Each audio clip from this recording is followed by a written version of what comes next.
Welcome to another exciting episode of Homefront. It's Rome, and today we are going Homefront on the front line. We are heading to a COVID-19 health facility in Trinidad and Tobago, and we are going to be the first camera crew to take you into the hot zone live and direct. Not only that, we are going to speak with a COVID-19 patient at that facility. Get ready, buckle up, because this episode we are going live and direct. Let's go. We are out of the studio and we are on the front line in a COVID-19 health facility. And we're going to take you all through the step-by-step process of how each and every day our healthcare workers have to, is it don in, you say, Dr. Taylor? Yeah. They have to don, meaning they have to put on their PPE before they enter the hot zone. So my first step is hand sanitizer. Excellent. All right. All right, and then mask? Yeah. All right, so let's go with this.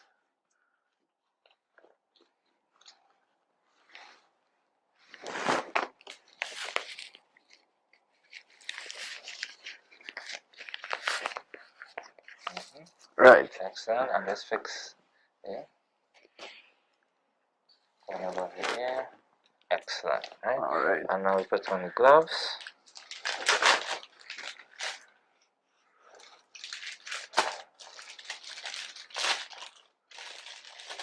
So you all do this every day before you enter? Every day, sometimes multiple times a day. Left hand. Left hand. Yeah. And you all have to get help to don? Yeah. So usually we would have a done in this, Mm-hmm. and should essentially help us with the whole procedure. All right.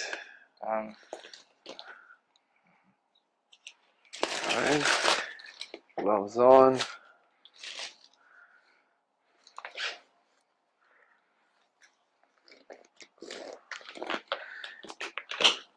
All right, good. Some hand sanitizer. Safety first.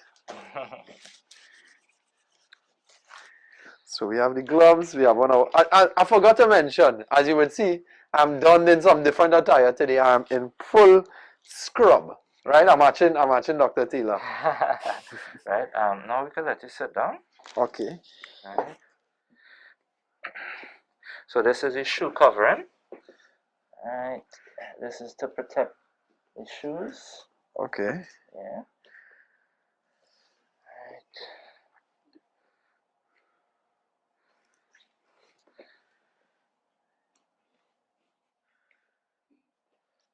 So this is to protect the shoes so that when we head into the hot zone, if there's any traces of the virus that may be on the floor, maybe you may walk on it and take it back home. Exactly. We don't want that to happen at all. Okay, so we have a shoe covering. Yeah. Alright. Now you could stand now. So now we have the gum. Alright, this is a surgical gum or isolation gum. Right. Yes.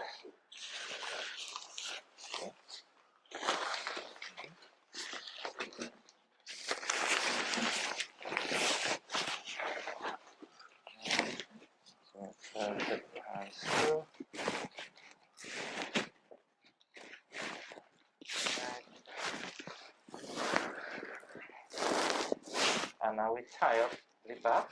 Right. Make sure there are no exposed areas. Right.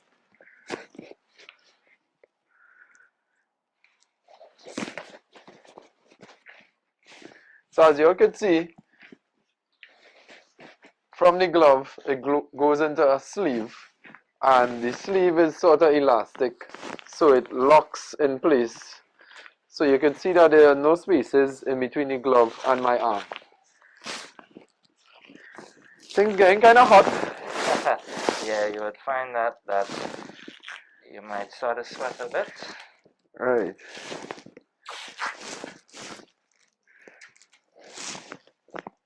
So we're making sure we're blocking all entry points.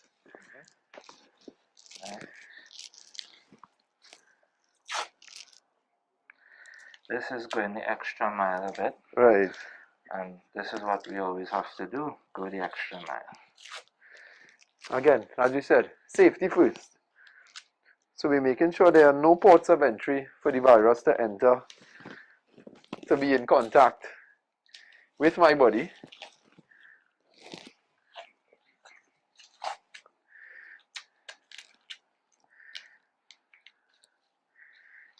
Alright, sanitize again.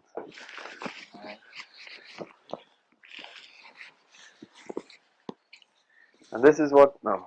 So this is an apron just for added protection to the front of your body. Let's say you are doing a surgical procedure or any minor procedure. Sometimes a patient's blood may end up on you, or a patient vomits on you, things like that, or even urinate. Wow. Right.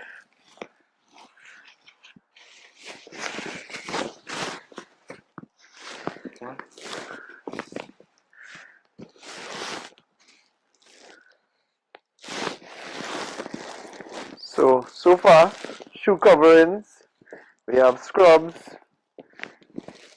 we have our apron, we had what do you call this? The surgical glove. Surgical gloves and the surgical gown.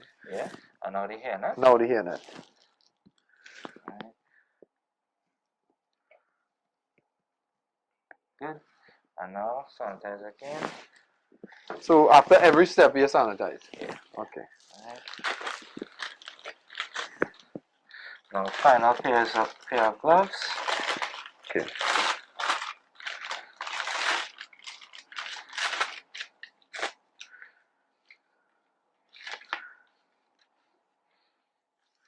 This process alone seems like a task. Yeah.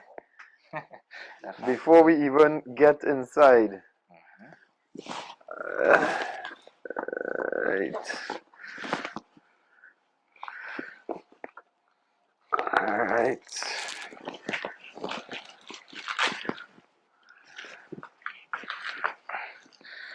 Yeah.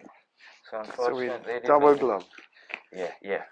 Added benefit, you know why? Especially if we again need to do a procedure on somebody, and let's say this glove becomes damaged. We don't want that the next layer of protection is our own skin. Right. So we can easily remove this glove and place a new one. And we could sanitize this glove after every interaction as well, and wash, etc. We could sanitize it again. Now. Oh. You get it? Yeah, final step now. So now we fix this here.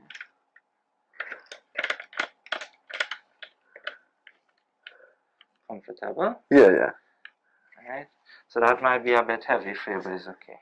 Alright, so that is essentially the done-in process. Right. Right, and this is it. So now we are ready to go into the HotZone. You can take a full look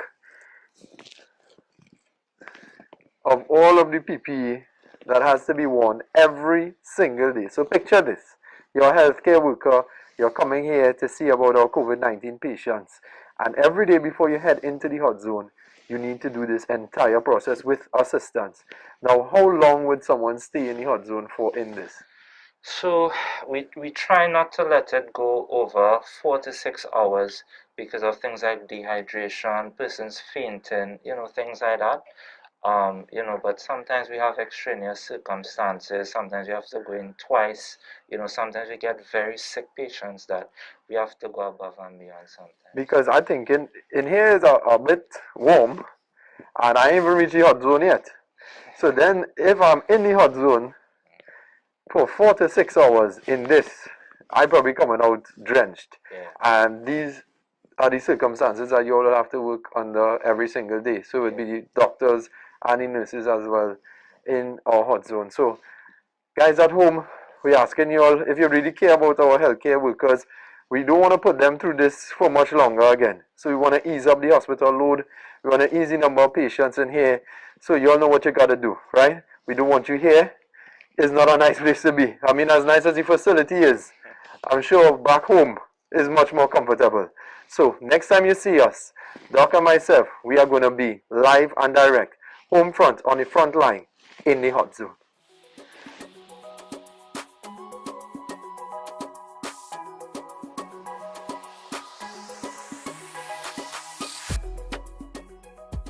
As promised, we are on the front line and we are ready to enter a hot zone at a COVID-19 health facility.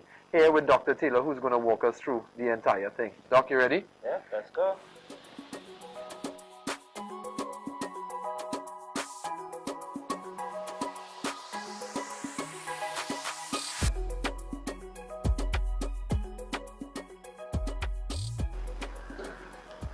So Doc, this is the hot zone. So if anyone comes in here without PPE, they're susceptible to get the virus? Yeah, you're not allowed to enter here without full PPE at all. At all. Okay, so that's why we're fully protected. Yeah. Alright, cool. Alright, so you continue here, you can see. Hi guys, hi guys. Alright.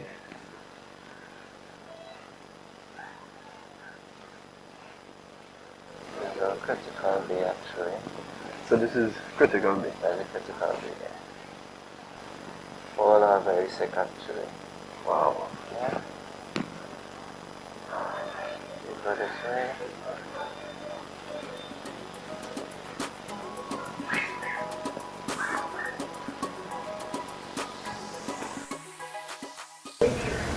Alright, so this is actually our pediatric suite. So we have some pediatric patients. So this is pediatric as in children, infants. Yeah. So you have cases where you have children or infants who are contracted COVID-19? Yeah, and some of them are very sick. Wow, because I mean a lot of people would think that it's only the elderly who would contract the virus and really get ill. So you have cases like that? Yeah, especially Delta. Delta cases? Yeah. Well, those are the ones that tend to present more to children. Mm-hmm. Yeah. Alright, so guys, we're going to take a look inside. Good night. So here we have So this is where we usually have the patient, right, or the child, and then we can have them, the parent in the reclining chair. Right. Comfort. So the parents will be allowed to stay with the infant throughout the duration. Alright, well, here we have it.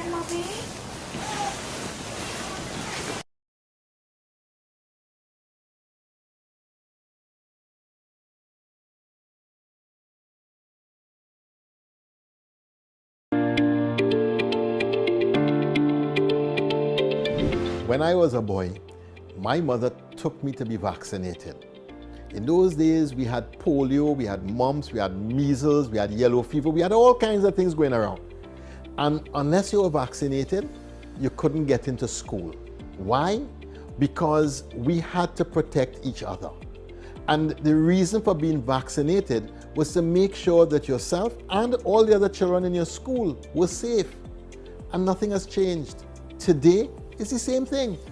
Why do we need to be vaccinated against COVID? Well, because unless we're vaccinated, we're going to open and close this society again and again and again. You see the starvation in people. You see how many businesses have gone down. You see how people are really having a difficult time right now. If we're not being vaccinated, this is going to continue for a year, for 2, for 3 years. We have to see vaccination as a way out of this pandemic. This little microbe has gotten to all of us. What I love most about this country is the way that we can lime and have fun and drop into each other's houses, and we can't do any of that because of this microbe.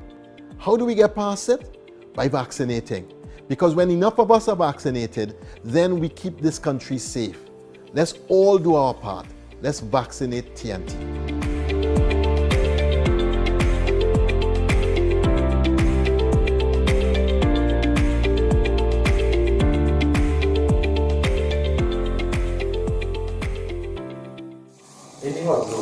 And we have one of the patients with us who is COVID-19 positive.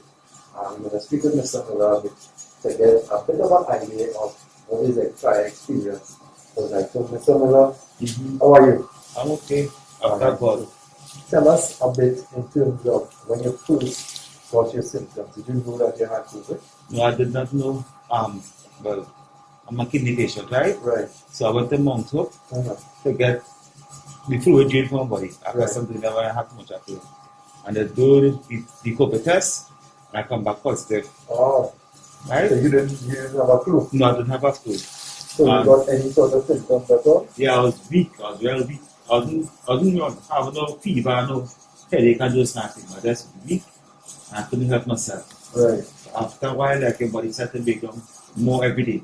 right. Every day I can get up to go to the washroom.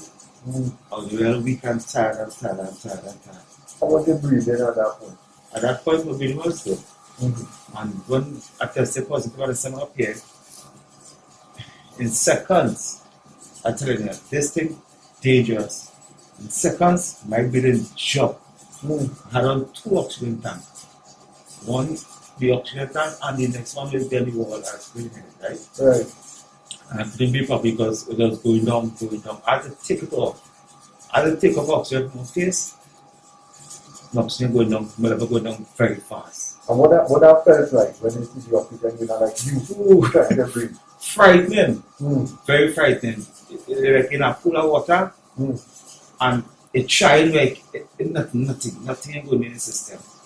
So you're getting difficulty breathing. Very bad. I had to take off. Now one oxygen and 2. I had to take off 1. That is it. You had to be on the 2 all the time. Yeah, I have to be on the 2 all the time. And you were gasping for breath? Yeah. It was so bad that I started from the blood. Oh. Yeah.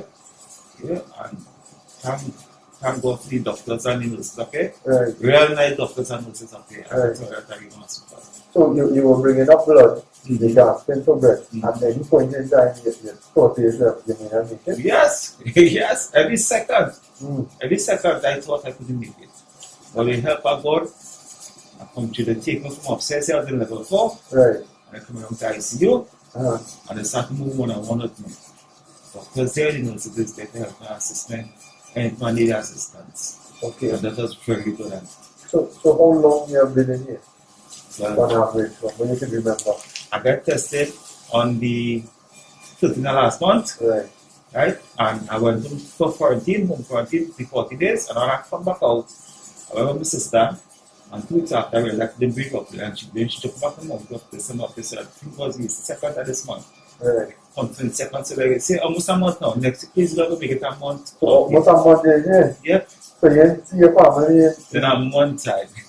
Then a month. Because what doctor was telling me is that in this hospital, they're not allowing anybody to get any visitors. No. So that means. You see, you can't get them wrong, eh? Right. Because you don't want the family, alright, they come and see us, and then come and get infected and they die. Because Right. since up here, I see real people die. Serious. Yes, I saw real people dying. And this is not a game thing. I am on the basis of that have COVID, but this, I am in the HotZone, I am telling the people out there, please, only do the right thing, please now. Do the right thing, follow the guidelines, try, please now. Oh gosh, because this is not a game. If all the city kind of things I see up already, I wouldn't like it. People dying with this COVID thing. It's a very serious thing, and the people are here to help us, but we have to help ourselves the same. Wear all the masks. If we're not about you, taking nothing, stay in all the place. Sanitize, do the right thing, please, people. I can tell all you, I'm a COVID patient up in Arriva, in hospital. Please all you, listen. Do the right thing, please all you. So, Mr. Miller, thank you very much. We wish you a speedy recovery. Yeah. You're looking in high spirits. Yeah, I must say. Yeah, happy to see that you're almost on your way out. Yeah, I must say. I'll be waiting for you on the outside. Okay, that's all right. So you're heard it directly from a COVID-19 patient right here, home front, on the front line. And we are back from being on the front line. It was definitely a sobering experience for me. So I'm hoping that you would have got that full experience yourselves and see how serious this battle is against COVID-19. And we need everyone hands on deck as we fight this together. We want to remind you as well to head over to our PED Cares Foundation website, pedcares.org, and donate so we can help the kids who are our future. My name is Rome. Thank you all very much for joining us once again on Homefront.